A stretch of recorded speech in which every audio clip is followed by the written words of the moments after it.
প্রিয় শিক্ষার্থীরা, কেমন আছো তোমরা সবাই? আশা করছি সবাই ভালো আছো। আমি মোহাম্মদ কামরুজ্জামান, সহকারী শিক্ষক, police lines school and college, Rangpur. আজকের অনলাইন পাঠদান কার্যক্রম দশম শ্রেণীর বিজ্ঞান। আজকে আমরা পড়ব তোমাদের বিজ্ঞান বই থেকে চতুর্দশ অধ্যায়। তোমরা জানো তোমাদের চতুর্দশ অধ্যায়টি হলো জীবন বাঁচাতে বিজ্ঞান। আজকে আমরা এই অধ্যায় থেকে তৃতীয় লেকচার পড়ব এবং এটি হবে এই অধ্যায়ের শেষ লেকচার। প্রিয় শিক্ষার্থীরা, এই অধ্যায়ের পূর্বের লেকচারগুলোতে আমরা দেখেছিলাম বেশ কিছু যন্ত্রের কার্যপ্রণালী এবং তাদের ব্যবহার। মূলত সেখানে আমরা পড়েছি যে নির্দিষ্ট কোনো রোগ অনুমান নয়, প্রকৃতপক্ষে ওই রোগটি কিনা তা নির্ণয় করার জন্য এই যন্ত্রগুলোর ব্যবহার। আজকে আমরা পড়ব রোগ নিরাময় বিজ্ঞান। অর্থাৎ একটি রোগ নির্ণয় করার পর এবার রোগটি নিরাময় করার জন্য বৈজ্ঞানিক কী কী উপায়ে সহায়তা পেতে পারি।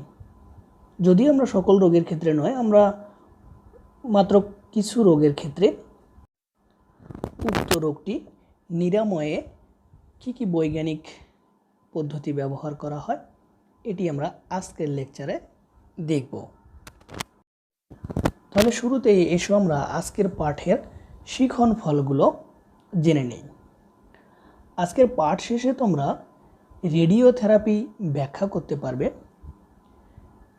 তোমরা কেমোথেরাপি ব্যাখ্যা করতে পারবে এবং আইসোটোপ এবং আইসোটোপের ব্যবহার তোমরা ব্যাখ্যা করতে পারবে। প্রথমে আমরা রেডিওথেরাপি সম্পর্কে জানব। রেডিওথেরাপি শব্দটি মূলত একটি ইংরেজি শব্দ, রেডিয়েশন থেরাপি এই শব্দটির সংক্ষিপ্ত রূপ।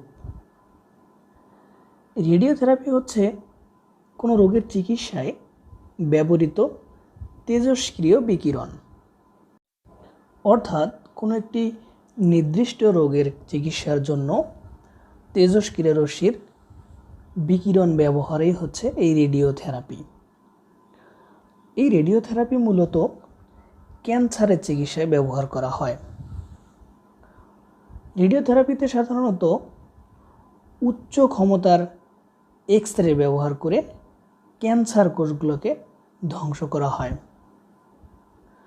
তোমরা জানো যে ক্যান্সার হচ্ছে অনিয়ন্ত্রিত কোষ বিভাজনের ফলে সৃষ্ট টিউমার থেকেই হয়ে থাকে। এই রেডিওথেরাপি ব্যবহারের মাধ্যমে এই অনিয়ন্ত্রিত বিভাজনরত কোষগুলোর ডিএনএকে ধ্বংস করা হয়। যখন এই অনিয়ন্ত্রিত বিভাজনরত কোষগুলোর ডিএনএকে ধ্বংস করে ফেলে দেওয়া হয়, তখন এই কোষগুলো তাদের সংখ্যা বৃদ্ধি করার ক্ষমতা নষ্ট হয়ে যায়। এইভাবেই রেডিওথেরাপি ব্যবহার করে ক্যান্সারে আক্রান্ত কোষগুলোকে ধ্বংস করে আর ক্যান্সারটাকে বৃদ্ধি হতে বাধা প্রদান করা হয়, অর্থাৎ ক্যান্সার আর বাড়তে পারে না।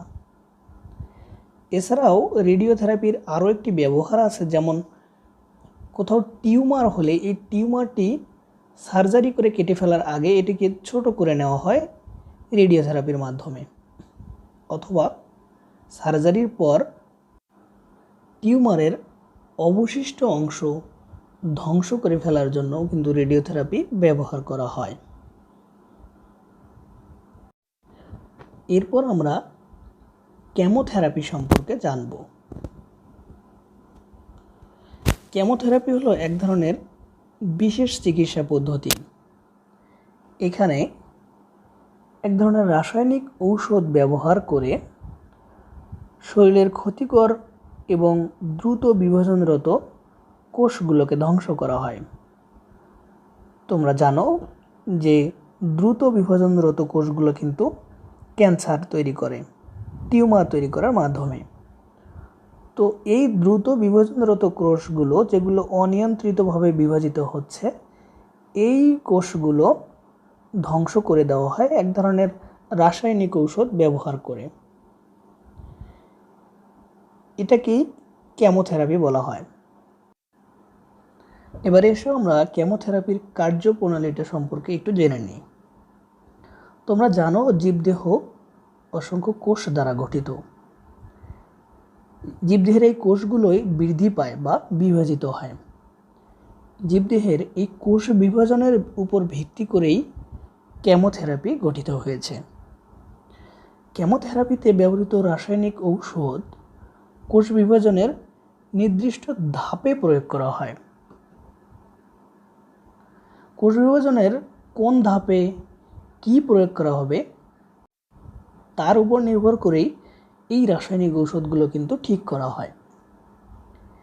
এটি একটি নির্দিষ্ট সময় জুড়ে কিন্তু করা হয়। যেমন ধরো, প্রতিদিনে একবার কেমোথেরাপি দেওয়া হয়, অথবা সপ্তাহে একবার, অথবা মাসে একবার। এইভাবে সাধারণত প্রায় 6 মাস ঔষধ প্রয়োগ করা হয়। এবারে আমরা এই কেমোথেরাপির কিছু পার্শ্ব প্রতিক্রিয়া দেখব। অর্থাৎ যে ব্যক্তিটিকে কেমোথেরাপি দেওয়া হয়, পার্শ্ব প্রতিক্রিয়া হিসেবে তার কি ঘটে। ওই ব্যক্তিটির চুল পড়ে যায়, হাতের তালু, পায়ের তালু, এগুলোর চামড়াগুলো পুড়ে যায়। অনেক সময় ওই ব্যক্তিটির হজমে সমস্যা হয়। এই কারণে তার ডায়রিয়া, পানিশূন্যতা, বমি প্রভৃতি হতে পারে। এমনকি লোহিত রক্তকণিকা, শ্বেত রক্তকণিকা এবং অনুচক্রিকার উৎপাদনও বাধাগ্রস্ত হতে পারে। এগুলো হচ্ছে কেমোথেরাপির পার্শ্ব প্রতিক্রিয়া।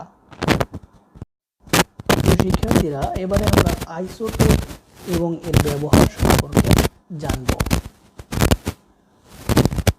একই মৌলের বিভিন্ন পরমাণুর নিউট্রন সংখ্যা যখন ভিন্ন ভিন্ন হয়, তখন তাদেরকে পরস্পরের আইসোটোপ বলা হয়। এই আইসোটোপ 2 ধরনের হতে পারে। প্রকৃতিতে প্রাপ্ত স্বাভাবিকভাবে আইসোটোপ, আর অপরটি হলো নিউক্লিয়ার বিক্রিয়া করে সৃষ্টি করা তেজস্ক্রিয় আইসোটোপ।